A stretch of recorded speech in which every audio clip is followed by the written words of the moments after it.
हाँ जी, बिटनिंग्स वाले भाई के लिए एक मेरा मैसेज। भाई मुझे तुम्हारे लॉजिक बहुत अच्छा लगा कि स्टेबल कॉइन्स अमेरिका का एक ड्रामा है। मैंने भी ये बोल दिया है, अमेरिका का एक ड्रामा है करके 1:1 रेशो करके, जैसे गोल्ड स्टैंडर्ड और ये किया था इन्होंने, इसको बाद में कर देना है कि पहले कहते हैं ना गोल्ड स्टैंडर्ड और ये 1:1 है।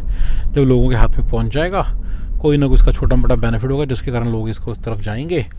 उसके बाद जब ये पहुंच जाएगा उसको आपने बोला फ्रीज कर दे, मैं कहता हूँ आधी कर देंगे।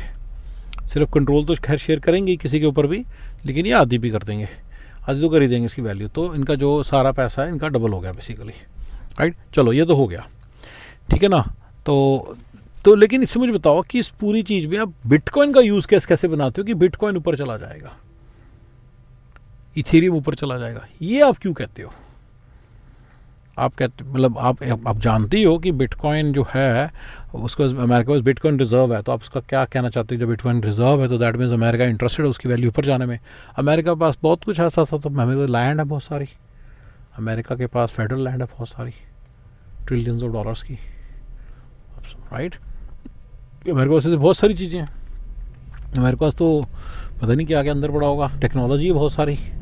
तो आप उस बिटकॉइन के अगेंस्ट लेने से मान लो उसको उसको वो अपने रिजर्व को रिवील कर देते हैं, तो इससे फ़ायदा क्या होगा, इससे क्या फ़र्क पड़ेगा?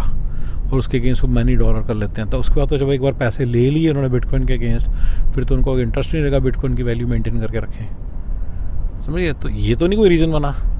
दूसरा कई बार कहते हो कि ट्रंप ने बिटकॉइन बाय किया है बहुत सारी, सॉरी क्रिप्टो बाय की है बहुत सारी, $600 बिलियन की, व्हाटएवर 6 बिलियन की, पता नहीं 600 बिलियन की, आई डोंट नो।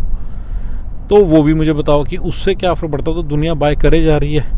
ये तो मैं ट्रंप के केस में तो मैंने एक सिंपल सी बात बोली है, आज तक तुम्हें ट्रंप ने बता के किया सारा काम। जो भी बता रहा है ना, दैट मीन्स दाल में कुछ काला है। अरे मैंने क्या बोला है, दाल में कुछ काला है, तभी बता के आपको कर रहे हैं सारा कुछ। ये मेरा लॉजिक है।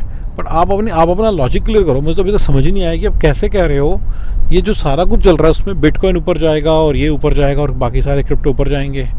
आप जब स्टेबल कॉइन को कह रहे हो कि वो एक गोरख धंधा है, तो आप बिटकॉइन को गोरख धंधा क्यों नहीं मानते हो?